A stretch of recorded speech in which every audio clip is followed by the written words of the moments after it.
that he was a legislative advocate for the California Labor Federation. He's been serving on the California State Workforce Investment Board since 2010 and serves on the following committees: the Issues and Policies Committee, the Green Collar Jobs Council, and the Executive Committee. So, Jeremy. I do. Yes. Thank you, Carol, for the introduction, and Scott for that, all of you for your terrific presentations. I'll try and be brief so we can open up to the room to questions. But I'm here to talk to you about not only project labor agreements, but the prevailing wage. But first of all, who are these building trades you guys hear so much about? Here they are. These are the building trades unions. These are the unions that are in our council in California. We have our council, by the way, is led by Robbie Hunter. He's an iron worker, 35-year iron worker, I believe. My immediate boss is Cesar Diaz, the legislative and political director. And as Carol said, I'm the deputy legislative director. Those are just fancy ways of saying lobbyist. That's who I am. That's who we are. We have a national organization, North America's Building Trades Unions. Over 24 international building trade unions organized nationally. Then regionally and locally, there's 175 individual unions made up of these crafts and 22 local councils, so local versions of where I work. And right now in California, according to the Division of Apprenticeship Standards, there are 322 active joint labor management apprenticeship programs. I'll talk to you about what those mean in a couple minutes. So what is a PLA? That description at the top looks very like something that would come out of a textbook if there was a textbook about PLAs. But that's really what it is. It's a pre-hire collective bargaining agreement that sets the basic terms and conditions of a construction project. So these are tools that not only help developers, but help workers too. So most of them are negotiated individually, I should say most, but have common characteristics. So some areas of the state, some school districts, some cities, some counties have blanket PLAs for all of their construction over a certain threshold. But for example, the Sacramento Kings Arena that went up 3 years ago, that had a PLA. It was just for the arena. So most of them are negotiated individually, but we do have areas of the state where there are blanket PLAs for construction projects. They're essentially efficiency agreements. They often lead to no delays on projects. Public Contract Code Section 2500 requires of all public PLAs that there be no strikes or no lockouts. So that is also put into most PLAs as well that are on private construction projects. That section of the contract code also specifically lays out the fact that there is no need to be a member of a union to begin a job on a PLA project. That's also often put into different private PLAs. And then Public Contract Code also requires that there be no requirement that contractors be union. So union and non-union contractors can bid on PLA projects. They make business decisions not to. Two other things that are in all public PLAs as under Public Contract Code, but also typically in private PLAs too, neutral arbitrator to resolve disputes on the job, and an agreed upon protocol for drug testing. So here are, that's the next slide. But first, the last thing I'm going to say is almost all PLAs have targeted hire provisions. So again, I'll use the Sacramento Kings Arena as an example. We drilled down on that PLA to the zip code level about where workers needed to come from Sacramento to work on that project. We had to have a certain percentage of the workforce come from disadvantaged communities, disadvantaged zip codes, to begin their apprenticeship on that project, or as journeymen and women working on that project. So you can really target where you hire from a community so that not only are you hiring from the community to build something for the community, but you're hiring from areas of the community that need construction careers. So here are just some examples. The next few slides just shows some examples of PLAs. There was one on Hoover Dam. That's up there just to let everybody know these are not new exotic things. These have been around since the 30s, right? I mean, there are public PLAs you see there. You see Toyota, Honda, GM, Disney, Walmart. There are several, Fortune 100 companies that build with PLAs. 98% of the power plants in California have been built under a PLA over the last 20 years. You see USC on there, NBC Universal. The LA Unified School District has an $8.5 billion blanket PLA. So all the work in LAUSD is under a PLA over a certain threshold, and they expect that to be over $8 billion worth of work over the course of the PLA. And there's just some more examples here. This room you're in now will be gone in 3 or 4 years. The convention center is going to be taken down, and there's a PLA on this thing. Wow. The city of Sacramento agreed to do a PLA on this, and right across the way here, there's the community center where they do plays and stage presentations like that. That's going to be torn down too and rebuilt under a PLA. So how does a PLA lead to the middle class? That's why we care so much about putting project labor agreement protections in state law when it comes to affordable housing and prevailing wage protections. So, as you see there, they provide for the prevailing wage, which I'll talk about in a minute, which is a living wage. And they also require the use of apprentices on the job. So that's the key to pick up what Scott was saying a little while ago. One of the keys out of this affordable housing crisis is we need to make sure there are construction workers available to build it.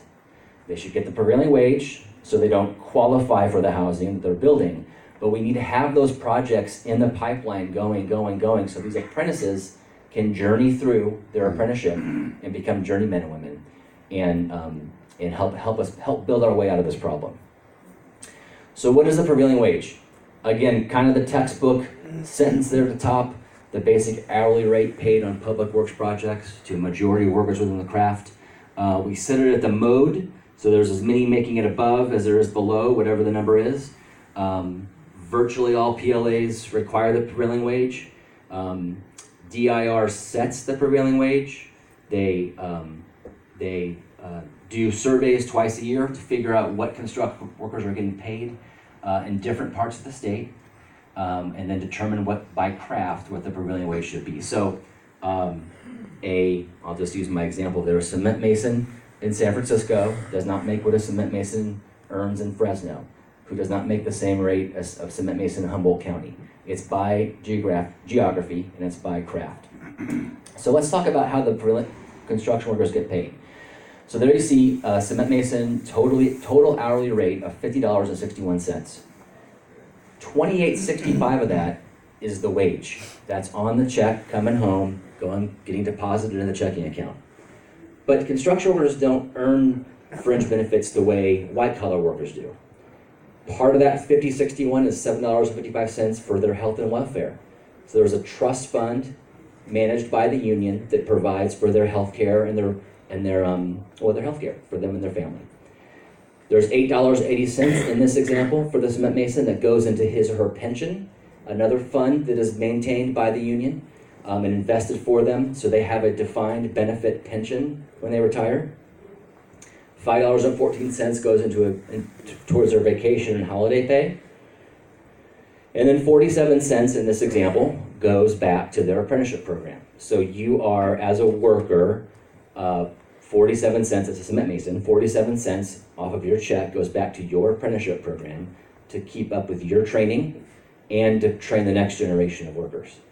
So we run our apprenticeship programs jointly with our contractors.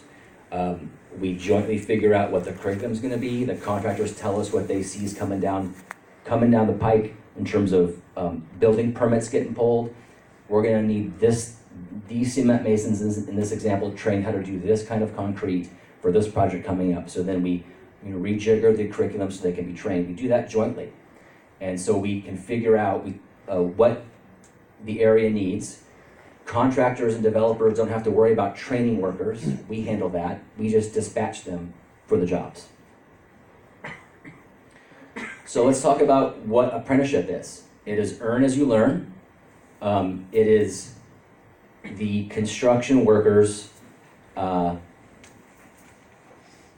college, essentially. That's what it boils down to. Most apprenticeship programs are between 3 and 5 years, depending upon the craft. They are provided, the apprentices are provided with everything they need. You might need to buy yourself some work boots or some tools here and there. You got to drive yourself to the job site, drive yourself to the to where you're taking your classroom instruction. But for the most part, they are taken care of. There is state oversight of apprenticeship programs.